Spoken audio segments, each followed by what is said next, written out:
Research and Education Coordinator for Pharmacy. Today, I'd like to introduce you guys to our speaker, who you may or may not know. His name is Jason Wenzel, and Jason completed his pharmacy degree at Dalhousie University and his pharmacy residency at the Ottawa Hospital. He's been practicing as an inpatient medical oncology pharmacist for 9 years and is also a board-certified oncology pharmacist. Jason's involved in research in the areas of immunotherapy, cardio-oncology, adverse drug reaction reporting, and integration of pharmacy learners into practice. He's the regional clinical coordinator for the University of Waterloo PharmD program and has been involved with CAFO in various capacities and has also completed his master's in health management from McMaster University this past April. So welcome, Jason, and I will hand it over to you. Excellent. Thank you very much, Heather. Can everyone hear me okay on your end?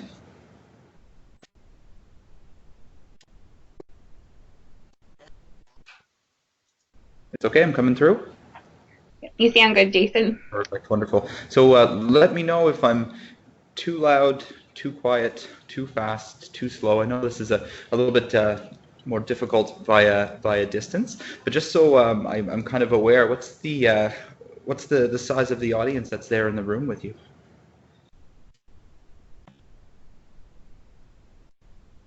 So I'm off site today, so I can't speak to here. But I see we have Miramichi on St. John usually has anywhere from 12 to 15. Wonderful. Moncton usually has like 8 to 10 pharmacists, and then we have quite a few individual people dialing in. So I would guess anywhere from 20 to 35 people. Wonderful. Okay, well, thank you all very much for taking some time out of what I'm sure is your very busy day to spend some time with us here today. I'm presenting from my place of work here at the Ottawa Hospital, so I apologize in advance if you hear any overhead codes or I just heard a cart go by here. I apologize. And I'm also in a very large room, so hopefully we don't have any interruptions. But with that being said, we'll move forward. And I'm really excited to talk to you today about some of the work that we've been doing. And I hear it's a very exciting time for your group as well, kind of exploring and beginning to assess the impact of a layered learning practice model on the delivery of pharmacy key performance indicators.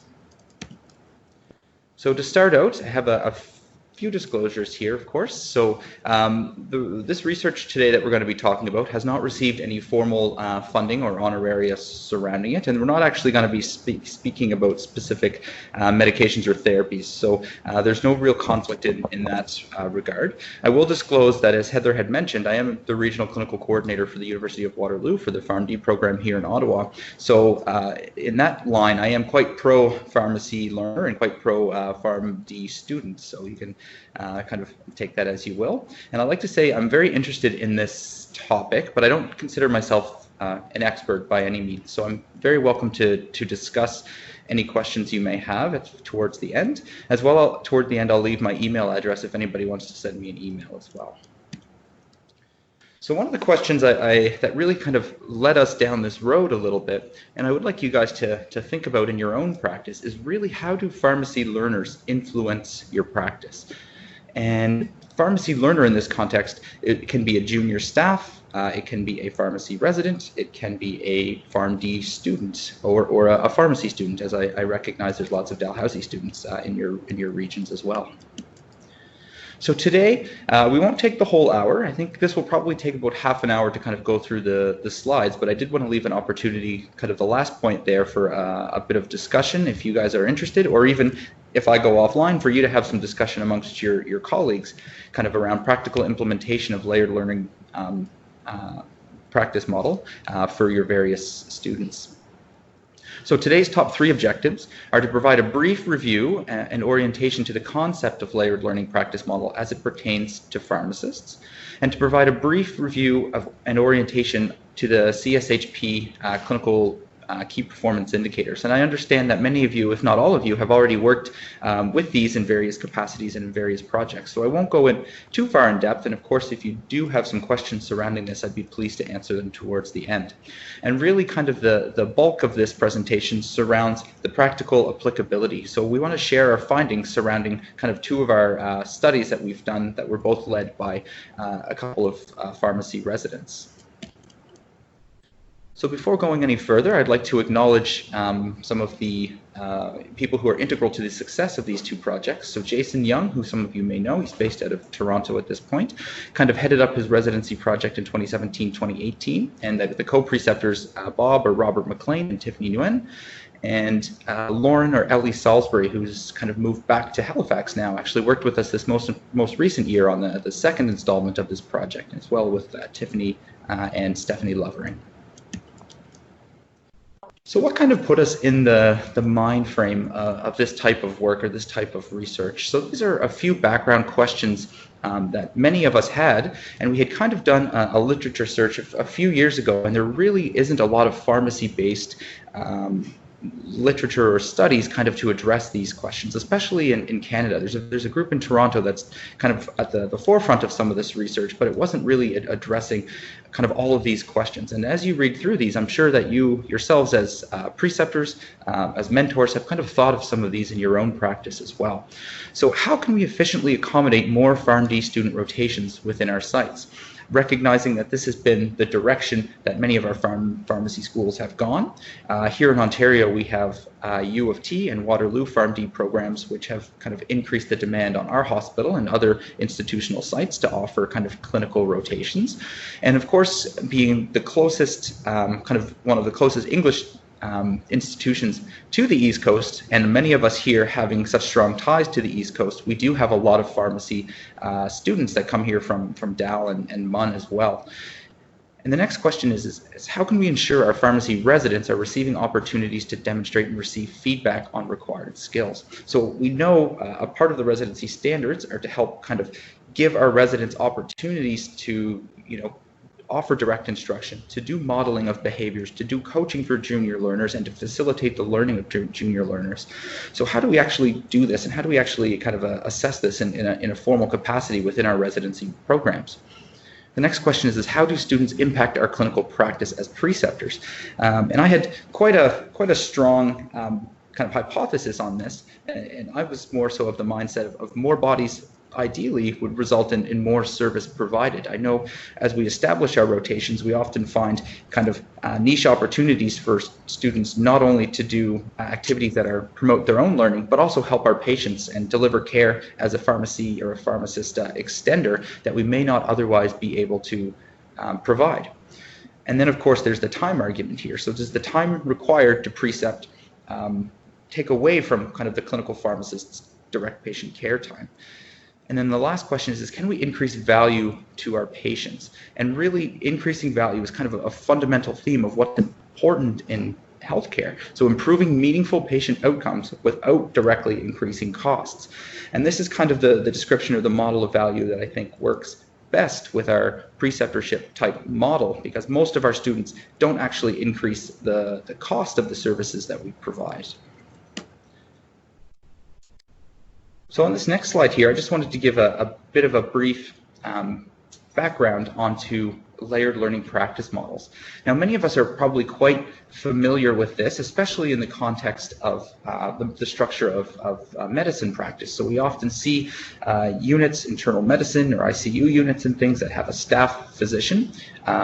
Beneath them, and I apologize, beneath them is not the appropriate term, but under their supervision is a medical resident, junior or senior medical resident, and then there's often medical students that are all kind of practicing together within sort of this pyramid of type care. And the theory and how this works in medicine, of course, is that you have many students, many residents who are able to kind of see the patients efficiently, and then of course report back the key issues and challenges to the lead staff, who's very quickly able to help teach the students as well as address kind of the clinical issues.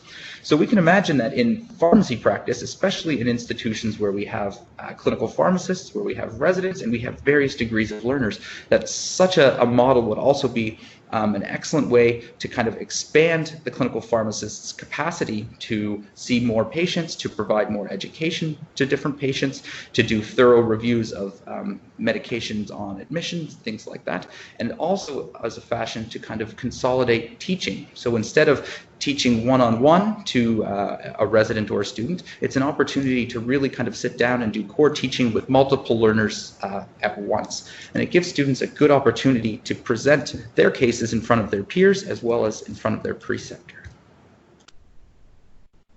So of course the next logical question that comes into mind is really, how can the impact of this be measured? And before going any further, I did want to go on a little bit of a tangent here. And again, this is relating back to this value concept that we had talked about before. So kind of one of the best theoretical estimates of value in healthcare is value is equal to outcomes, and outcomes that are evidence-based and patient-preferred, over the overall cost of obtaining these outcomes. So when we think about the value of a hospital pharmacist, kind of in the context of healthcare and in the context of precepting and working with learners in a layered learning model, we're looking at this and we're probably not going to increase the costs. Okay, we're not likely going to get more pharmacists to be preceptors. We're not likely going to have that opportunity in most of our kind of publicly funded environment of fiscal constraints. So really, how do we increase value in this case? And the increase in value comes from the increase in outcomes. And as we'll talk about with cpKPIs, our vision here is that we're able to increase these cpKPI-based outcomes and by definition, increase value to patients. So what outcomes should be used in this pharmacist value equation? So this is a very kind of complicated topic, but I want to commend the CSHP, and I know there may be some of the original working group members on the call here with us today. I think this is an excellent document, and it's actually one of the most forward documents in kind of pharmacy practice across the globe, looking at hospital pharmacist practice. So I think that this really serves as one of the best documents to guide what our outcomes should be when we're assessing kind of value and assessing kind of the clinical productivity associated with layered learning practice models. So this is, for those of you who are not familiar with this, I'll just go over it briefly just so everybody's on the same page. But the CSHP, or Canadian Society of Hospital Pharmacists, came out with an excellent guiding document on clinical pharmacy key performance indicators, which is very much a thorough kind of evidence-based document that has come out with consensus activities, and there's the 7 total cpKPIs, or 7 total consensus activities that hospital pharmacists do that actually improve morbidity and mortality. And when we talk about outcomes, those are probably the most important ones that we can think of, is we want to improve morbidity and mortality for our patients. So really, these cpKPIs are practical surrogates, and they're measurable metrics that really allow us kind of the best estimate of how to measure clinical care from a hospital pharmacist point of view.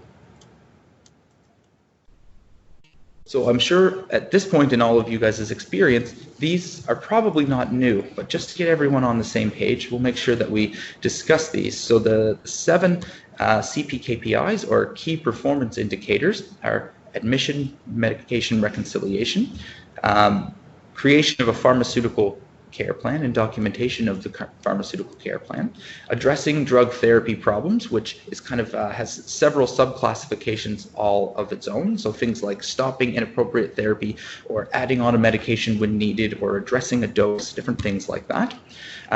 Attending and contributing to interprofessional team rounds for patient care.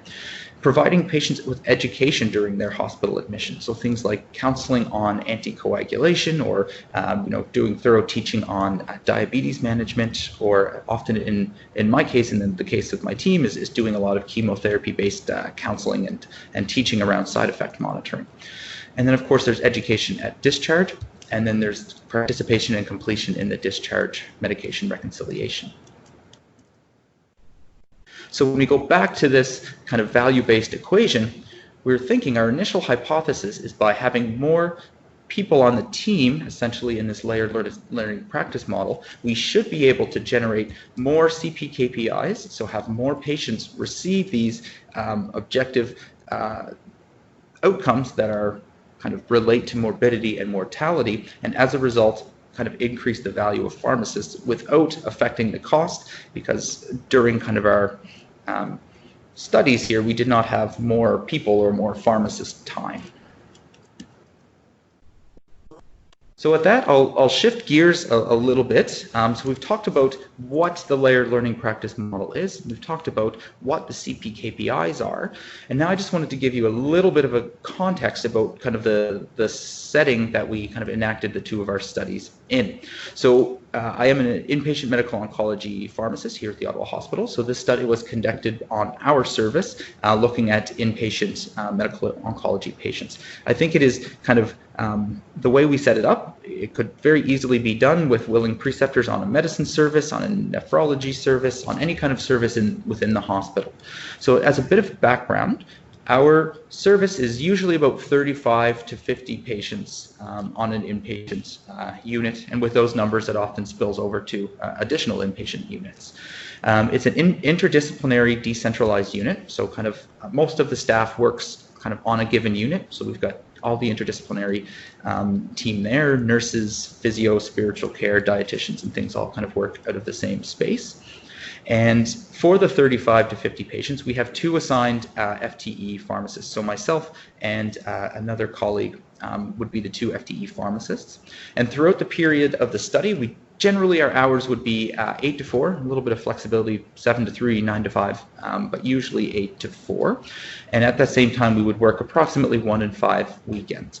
And our activities would be approximately 30% what we would call distributive and dispensing focused, so kind of removed from the unit, focusing on preparing the medications, reviewing orders, things like that. And then 70% would be more so on the clinical service, providing kind of direct patient care with the interdisciplinary team. And then with regards to our kind of pharmacy learner load, or how many students or residents we take, on average over the last few years it was about 3 residency rotations per year, and we have 5 residents on site here at the Ottawa Hospital, and we would take about 3 to 6 PharmD student rotations per year, and the majority of those were Waterloo students, where I work with the University of Waterloo. So the reason I wanted to describe that is to just hopefully be able to paint a little bit of a picture about kind of what the practice was like when we implemented this study.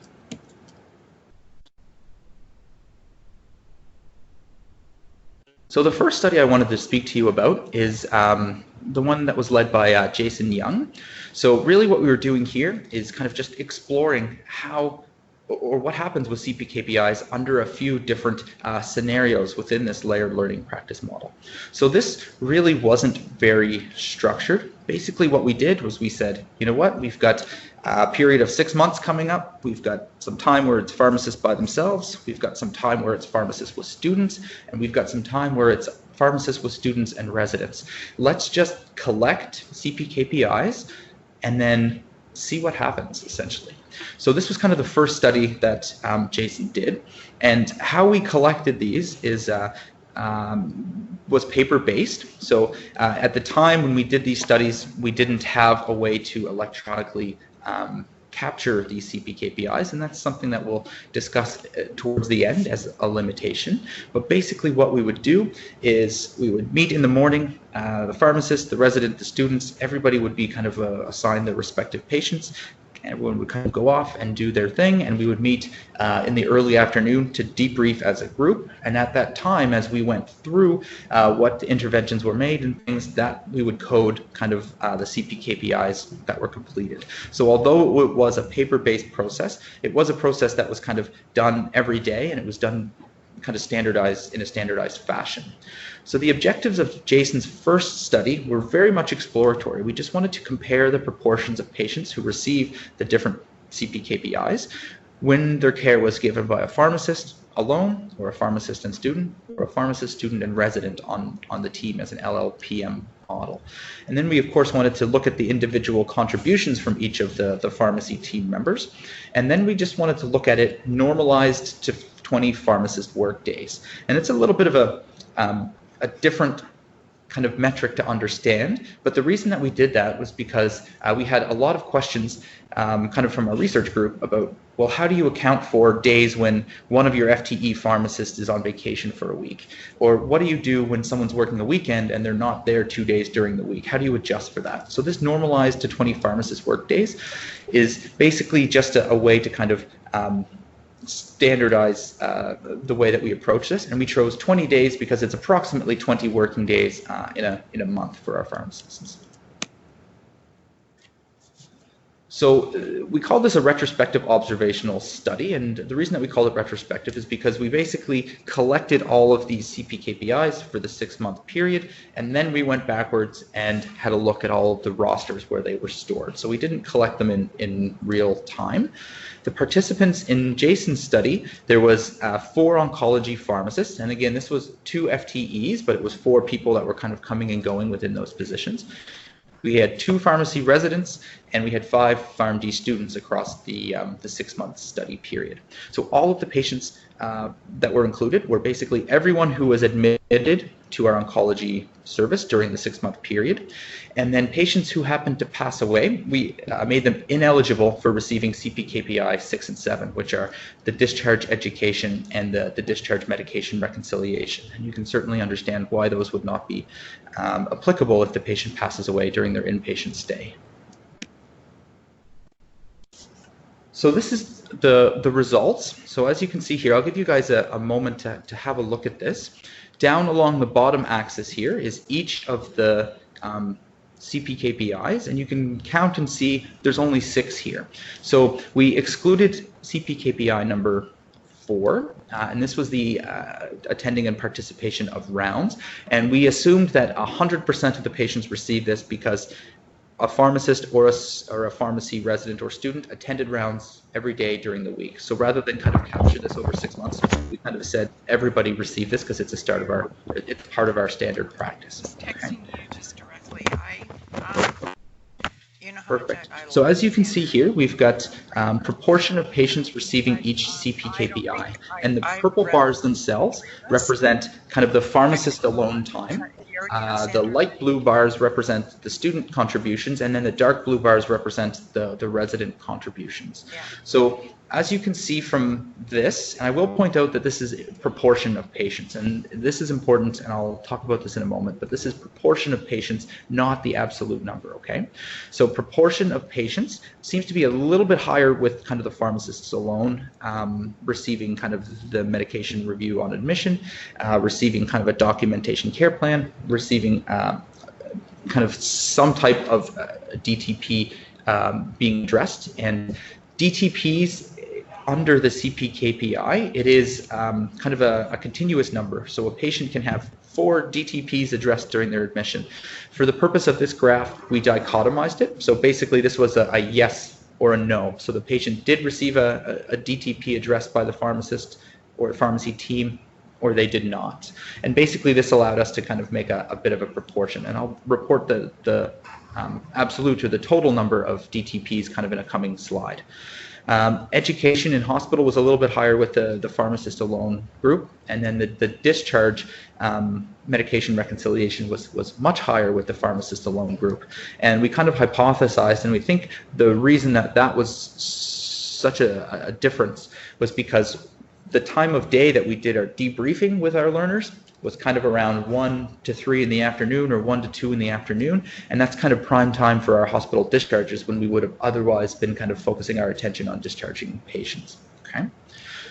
So why this is important is because looking at this graph alone, it really kind of looks like pharmacists alone are the way to go, and we were actually a little bit saddened by this. You know, we wanted this to come out and show that, wow, like having students is great for practice, and I still believe it is. And one of the challenges that we saw was that the pharmacist alone period was conducted during a time when the admissions or the frequency of admissions were actually a bit less, an average of 1 to 2 patients a day less than when we had learners on service.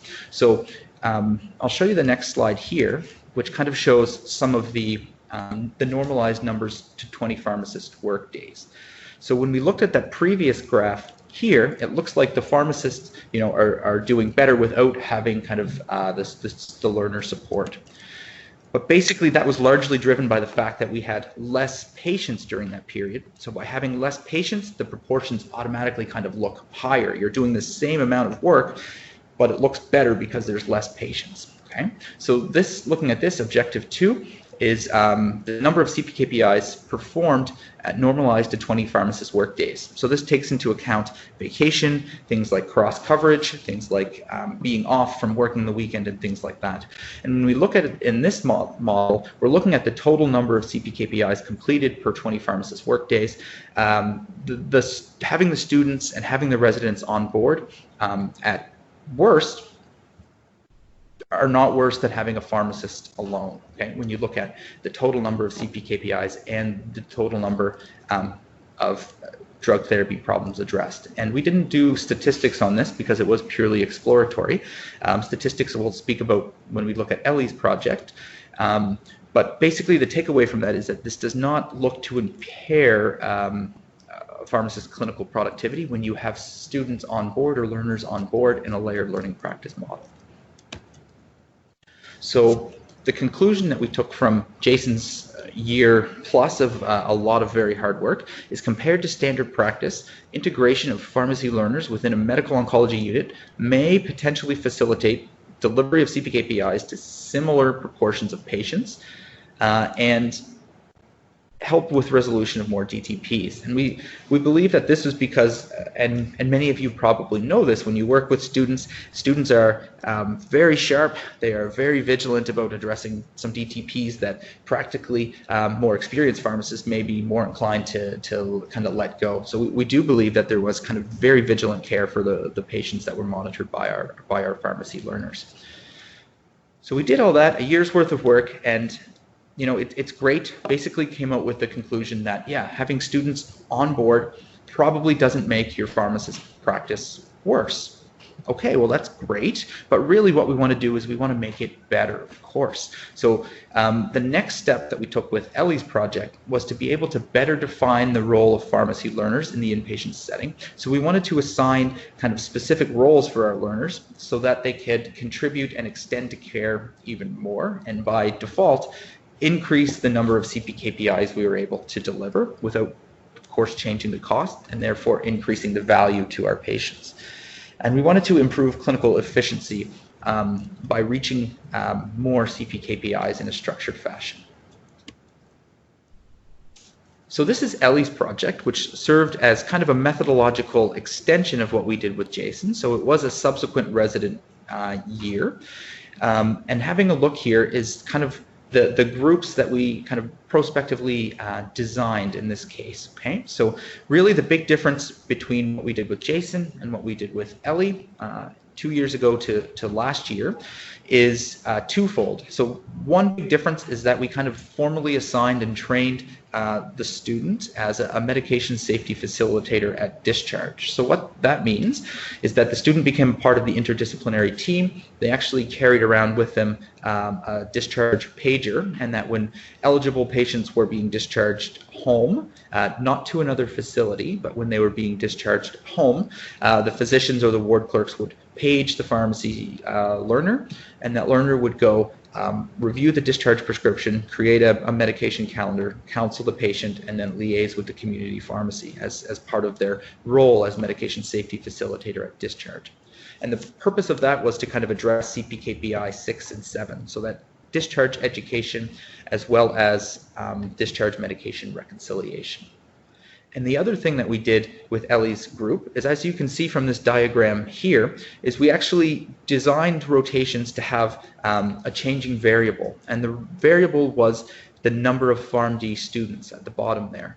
So each of the 4 groups are control, which is pharmacists alone, our group 1, our group 2, and our group 3 all had 2 FTE equivalent pharmacists. It was done on the same oncology inpatient unit as Jason's study the year before. Each of the groups, group 1, 2, and 3, had a resident assigned for 5 of the 8 weeks of the groups. Each of the groups, group 1, 2, and 3, had a post-bac or bridging PharmD student that was on doing their rotation with us as well. And then the last variable was the PharmD student. So group 1 had 1 PharmD student, group 2 had 2 PharmD students, and group 3 had 3 PharmD students. So as you can see, there's quite an umbrella of us kind of, we had quite a little army at times sort of walking around the units when we were all together. So this is the results from Ellie's presentation here, and I apologize. I realize this is one of the older versions at the bottom is cut off, so I do apologize. But basically, the first series of bars is cpKPI 1, so admission medrec. The second is cpKPI 2, documentation. The third is cpKPI 5, so inpatient education. The fourth series of bars is education at discharge, and then the last series of bars is discharge medication reconciliation. Sorry, the second last bars is discharge reconciliation, and the very last set of bars is overall total. So I apologize that that bottom is cut off there. But as you can see, for several of these, we have kind of a characteristic increase in the cpKPIs that are being done, especially for the second, and when you have 2 and 3 kind of PharmD students on service. So when we look at these results, we did some comparative statistics on here, and having a look, the control is the total proportion of cpKPIs, so was 47%. So us as 2 pharmacists looking after 35 to 50 relatively high acuity patients on an inpatient service, we were able to get kind of 47% of the cpKPIs, eligible cpKPIs. When we looked at this over a 2-month period with 1 student, kind of plus the resident, plus the post-bac student, we were able to get 41%, which was a statistically significant reduction in kind of clinical productivity. When we looked at 2 students, there was really kind of no difference statistically, and when we looked at 3 students, there was a statistically significant difference of a 5% absolute increase in cpKPIs. And then looking on the right of your screen here, we have a total number of drug therapy problems that were resolved per 20 pharmacist workdays, and actually quite similar to what Jason had shown. This model looks similar. So basically, having more students tends to increase the amount of DTPs resolved, and again, this was statistically significant. So our conclusions from this is that clinical productivity as measured by cpKPIs may be improved with the use of a layered learning practice model involving 2 and 3 pharmacy students, in addition, of course, to the residents that we had in that model as well. And potential advantages here of this approach include consolidating teaching efforts across multiple learners, increasing the capacity for patient care, but also allowing kind of the more senior learners like your residents or kind of the 4th-year PharmD students to be able to have opportunities to do direct instruction and modeling and coaching of junior learners within a supervised setting as well. So we've gone through and sort of talked about what we did. We want to fully recognize that this was not a perfect, rigorous, prospectively controlled trial, but we do think it was a start to kind of explore this type of a topic. So some of the limitations here, as I've alluded to, we did manual recording of cpKPIs. So although this was manually done, we do believe that this was kind of rigorous as it could be and standardized. Now you could argue if you did have kind of the option to do this electronically, I would very much recommend that. It also makes data collection much easier because the manual collection of this was quite challenging for our residents. The next limitation is it did not reliably record preceptor or student time. So I had mentioned before that this whole kind of increasing value is contingent on not really changing the cost of our pharmacists' time. So I will disclose we did collect a little bit of time. We asked our pharmacists to record when you stayed an extra half an hour or when you stayed an extra hour to help debrief with the students and the learners and things, but it wasn't kind of consistent enough to be of any value, but I will to entirely disclose that, you know, we were paid for the 7.5 hours, but I'm sure us, like many of you, when you have a student or resident on board, you're often not leaving after that 7.5 hours. It's often kind of that in-kind professional contribution to your learner's education. So we're unable to assess the quality of interventions. Again, this is a very interesting area to me, I believe. You know, we measure cpKPIs, which were validated when completed by a pharmacist or a hospital pharmacist. But is it equal quality if it's completed by a fourth-year PharmD student, or if it's, you know, completed by a resident? And I don't think that there's literature exploring that yet. You know, if a student, you know, it doubles the dose of pantoprazole appropriately versus a pharmacist, I think that's relatively objective. But looking at, you know, student documentation versus pharmacist documentation, or looking at, you know, a student's counseling on discharge versus a pharmacist's counseling on discharge, we don't know if they're the same. And I think, at least from my anecdotal experience, when we work with our students and we give them the time and the training to do these things appropriately, I think in a lot of instances they do a better job than our pharmacists, and that's purely because of the kind of the time that they're allotted to do these things. The other limitation is seasonal variation in patient volumes and acuity, and I kind of addressed that a little bit with Jason's project. Is because we picked kind of longitudinal time points. You can imagine, you know, flu season may have influenced one here, or, you know, being in the summer, people were less likely to be sick, different things like that. So there is a little bit of variation there. And again, this is why we standardized it as best as possible to 20 pharmacist working days to account for vacation and things like that. And then a big limitation here is this excluded collection of any interventions that were made on evenings and weekends. So I had mentioned our pharmacists are usually 8 to 4. So anybody who would have been discharged on the evening, or anybody who would have had a drug therapy problem fixed by kind of the evening pharmacist, this was not captured in this, just again because of the feasibility of the project. And then lastly, to kind of conclude here, I think this is a really neat area for any pharmacists who are interested in kind of, you know, working on this type of research projects. And if you are, please feel free to reach out. I'll put my email up at the end.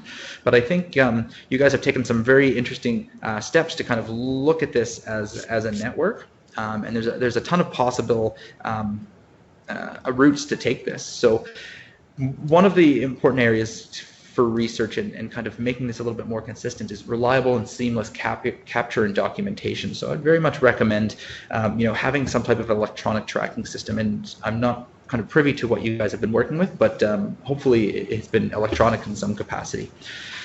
Expansion of this type of care into other services. So again, you know, don't let the fact that this was based on an oncology service deter you. I think there's a great opportunity to kind of explore this across a whole bunch of medicine and surgery disciplines. I think there's a great opportunity for optimal role definition as well. And we found this, you know, with the students being able to kind of facilitate discharge care. It was something that especially students who were kind of more primed and more interested in frontline or community practice really enjoyed that aspect of it. So kind of reviewing patients' medications, calling the pharmacy, following up with the patient the next day and things like that. Those were activities that really contributed to care that learners enjoyed, and that kind of us as busy inpatient pharmacists, you know, we're very pleased to be able to kind of delegate that type of a role, because it really kind of met a niche that we weren't filling in our practice. Be able to maximize the proportions of completed cpKPIs. Again, I think the more people that look at this, the more strategies we can have to kind of develop efficient processes to really get these important outcomes for our patients going through our hospitals.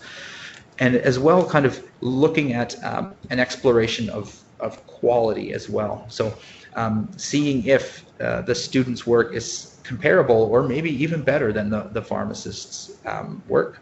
And I think on a larger scale, once we start to see these type of metrics, you know, we can begin to kind of compare them across health authorities or across regions, and it may even actually influence the assignment or reassignment of staffing and coverage, so that, you know, you're not just covering a service because it's correctly named Gen Surge, but rather you're going to have 1.5 Gen Surge pharmacists because this is the amount that it needs to get the patients the care that they need. And then lastly, quality and value-based pharmacist research. So this is a huge area of opportunity. And just even thinking of the equation that I presented, sorry, you can think of how some of these different research models can fit within that type of an equation. So just in conclusion here, this morning, I guess afternoon for you guys, sorry, morning for me, just provide a very brief overview and orientation to LLPM as well as the cpKPIs, which I hope was at least somewhat informative for everybody there. And then we had reviewed kind of a couple of the early studies that were done here with Jason Young and Ellie Salisbury. And with that, I would like to thank you very much for your time and attention. I'm pleased to answer any questions you may have, either kind of through the Skype format or at that email address thereafter.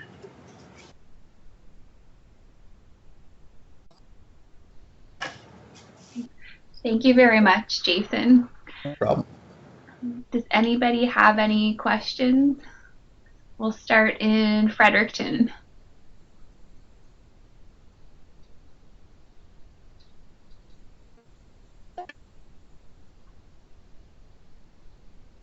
No? Okay. Any questions from Moncton?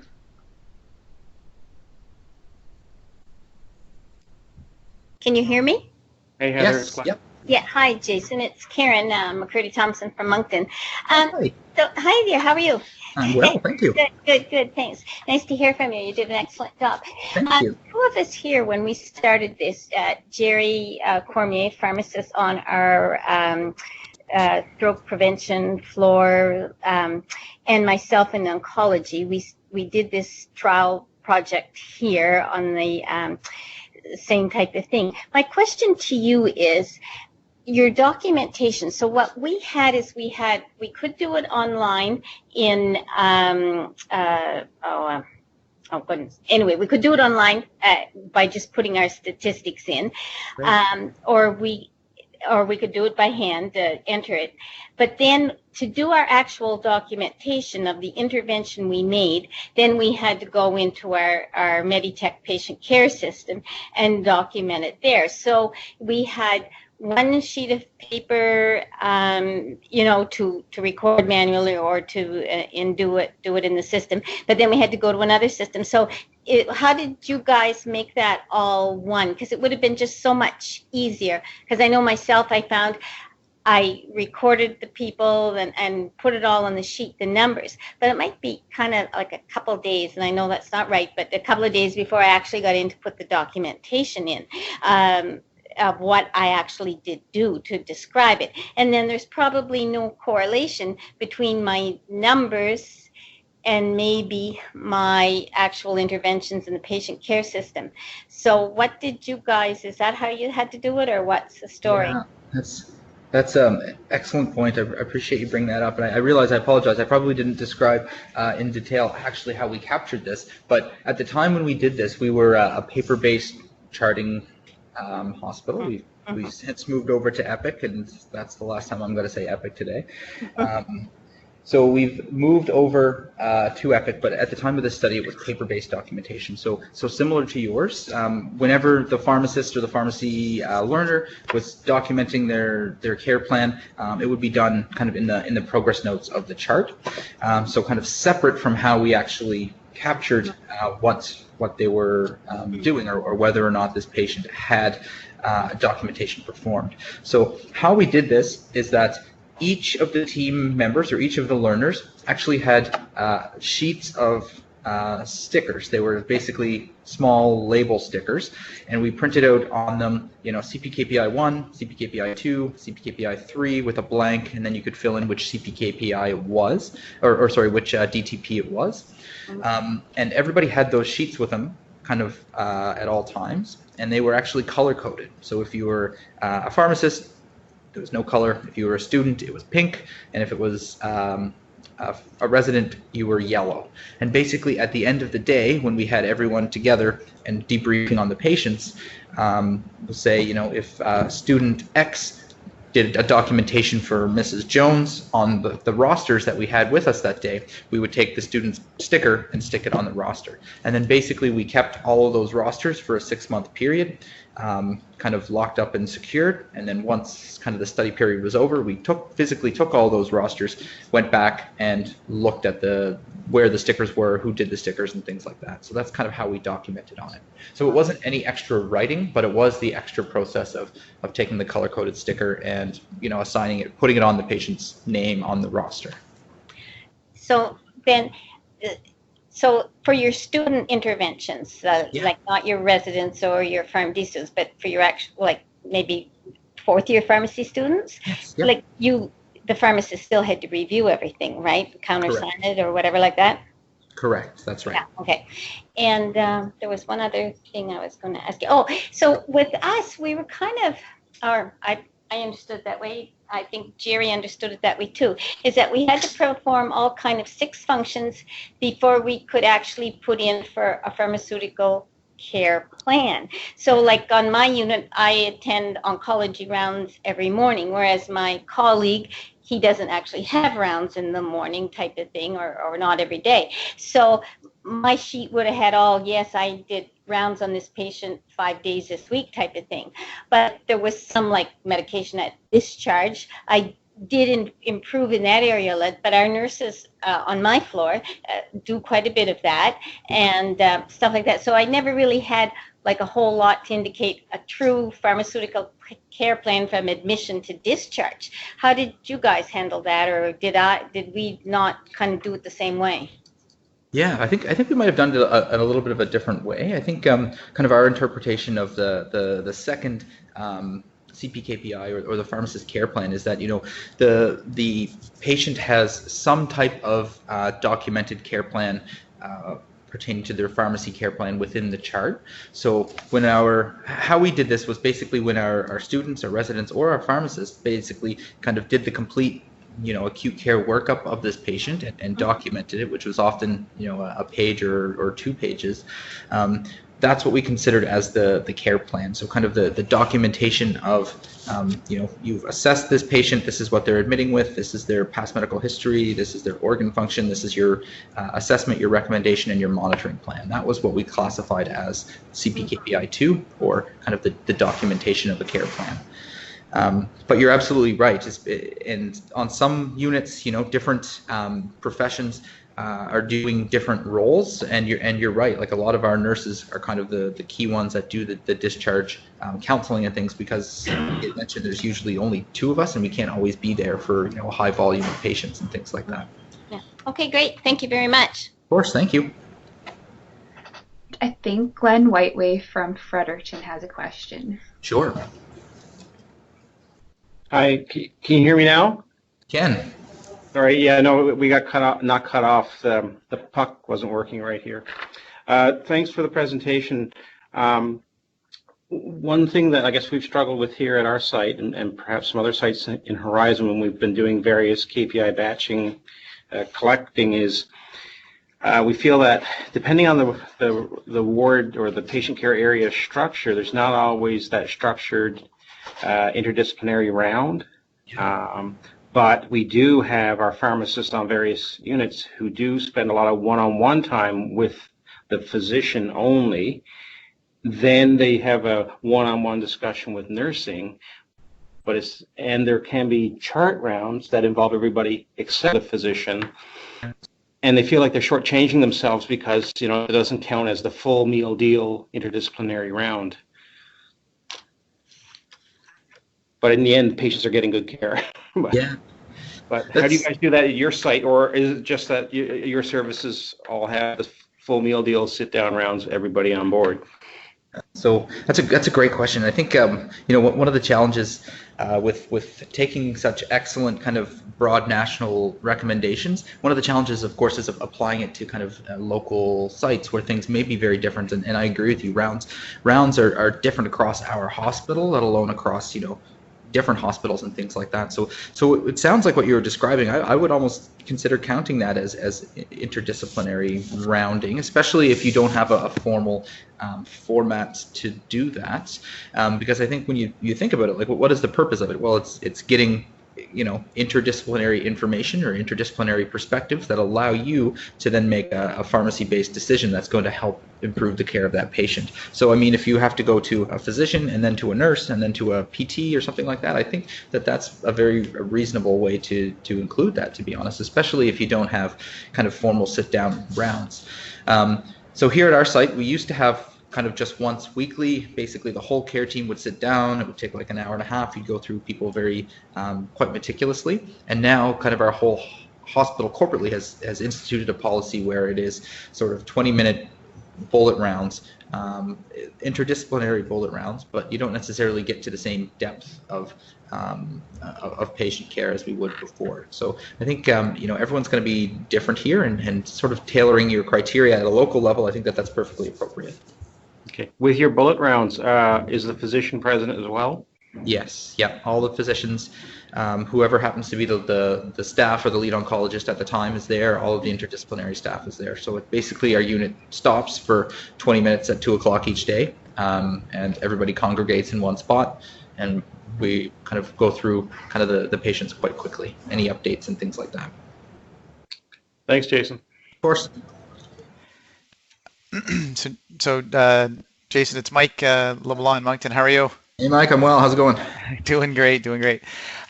So first of all, thank you very much for sharing the information that you did today, the projects. And I think I talked to you at CAFO about these projects. It kind of got me interested. So I may be at fault for you being here today, but that's okay. No problem. I loved what you went through. One of the questions I had, and I think it's building off a little bit about what Karen was getting at, is around the data collection. So we've done a couple of rounds of data collection where we had individuals, as Karen mentioned, you were given a piece of paper and you just added your KPI to your roster of patients as you go. We did that a few times to get our process outlined. And then over the past summer, we launched in a full-blown let's collect and get everybody doing it, and now we've got some really good data, and we're starting to share that with the individual sites, and then ultimately with the all staff members really soon. Great. One thing that you shared today was when you talked about assigning your students almost like specific tasks related to the discharge process, particularly. That was one thing, and spoiler alert to our staff, that was one of the things where we were a little bit low on, which is that discharge counseling and education at any point actually during patient care. That's an area that our department is still low with respect to the KPIs. So can you just kind of elaborate a little bit of how that works with your students? So is it do you provide them with some upfront training, or what's the process for that? Yeah, absolutely. So and I don't want thank you very much for sharing, Mike. I don't want you to walk away thinking that we've got this figured out up here, because we don't either. If you can recall, looking back from the difference from Jason to Ellie's values on successfully discharging these patients with good teaching and discharge reconciliation, despite assigning a student to do this, practically the numbers didn't improve that much. So I think there's a few challenges around this, and at least where we are, one of them is you always get these patients or the physicians discharging quite late in the day. Often maybe the pharmacist might not be there, or the student, it's 3 p.m. and they get called to go see a new patient to go home, and it's they're kind of assigned rotation time is kind of finished. So there's a lot of challenges there. Yeah. But speaking to how we actually train the students, I'm trying to think of the right name. It was the ISMP best practice discharge tool. It's I apologize, that's probably not the exact title of it, but it's a very thorough, excellent document that actually provides a best practice recommendation checklist of all of the things that should be done from an interdisciplinary point of view. But we had our students kind of review that, and then we had sort of a formal kind of just a 1 hour teaching session on how to practically do some of this discharge, how to create the discharge calendar, which at the time of this study was manual. The students just used Word, and we had kind of a calendar with sort of common type drugs like pantoprazole, metformin, and things where they could cut and paste and different things like that. But it was a manual process. And actually, in some other research that we did, we kind of looked at how long it actually took to do this ISMP-based process, and it's about 48 minutes to go through from the top to bottom to actually do everything that's recommended. So as you can imagine, in a high volume service, it's very difficult to do that and to allot 48 minutes of somebody's time to go through and do all of these steps. So all that to say is that we did use that ISMP tool, and we thought that was we didn't want to reinvent the wheel. It's an excellent document. But it's still, despite all this kind of extra attention, and we did some teaching with the physicians and things as well, it's a tough metric to reliably get because of some of the other kind of outside variables. Yeah, and that's not an uncommon thing that I've heard across the country as well. One of the projects that's going on outside of pharmacy is there's a black belt project looking at discharge planning and specifically getting estimated dates of discharge for patients and having that visible on the chart. So ideally then you can then predict that this patient's potentially going home on this date, and you can start doing your discharge counseling. And this is one of the things we've talked about here locally, is that discharge education that happens doesn't necessarily have to happen at the time of discharge when that patient's walking out the door, got their coat on, sort of thing. And that's an important message. It's more about the content and the purpose of your education that happens close to their discharge, so that they're prepared to go home and stay home ultimately, right? Yeah, I agree. I think that's an excellent way to think about it. Yeah. So, and anyway, just to reinforce one other thing is when you talked a little bit about a little bit, I guess, around job satisfaction and having more staff members performing the KPIs and them feeling a little more prepared, I guess, and satisfied with their work. We've actually got some research done here through one of our residents, recent residents, and she may even be online, who did a project on the association between job satisfaction within pharmacists and completion of the various KPIs, and the data is still coming out a little bit better on that, but it looks really impressive. Great. Oh, that's very interesting. Yeah. Anyway, so thanks again. Yeah, well, thank you to you guys. And I think I want to commend all the hard work for your leaders and everybody at your site who've participated in this type of activity. I think this is a fantastic way to kind of objectively propel our profession forward. So kudos to all of you. Thank you so much, Jason. We really appreciate having you here to speak to us. It's approaching 1 o'clock, so I think we'll end it there. But if anybody has any further questions for Jason, you guys have his email address. So please feel free to get in contact with him that way. So I will send out evaluations for people to fill out if you'd like a CE for today, and we'll see you back on November 14th for Journal Club. Thank you, Heather. Thanks, Jason.